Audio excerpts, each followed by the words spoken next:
السلام علیکم ورحمت الله وبرکاته ملګریو زه بیا ستاسو سره مخاطب یم د خپل یوټیوب پاڼې نه فاضل اکمل افیشل.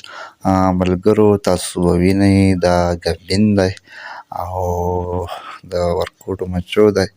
راځئ دا به نن راوکاږو خو دغه یو ورکوټیشن زموږ ریکویسټ یې ورکوټیشن افیل چې چا هم د اوسه پورې زموږ چینل نه وي سبسکرایب کړی نو زموږ چینل ورسره سبسکرایب کړئ، د غنټۍ نشان هم ورسره وهئ.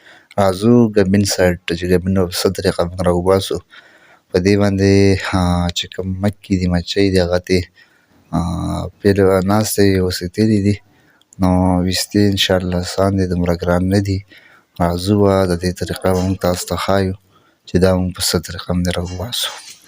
نو انشاءالله زه به تاسو ته نیکسټ ویډیو کې په ډیټیل سره راځم او دا څیز به موږ راوباسو. نو انتظار کوئ د بلې ویډیو پورې. السلام علیکم ورحمت الله وبرکاته.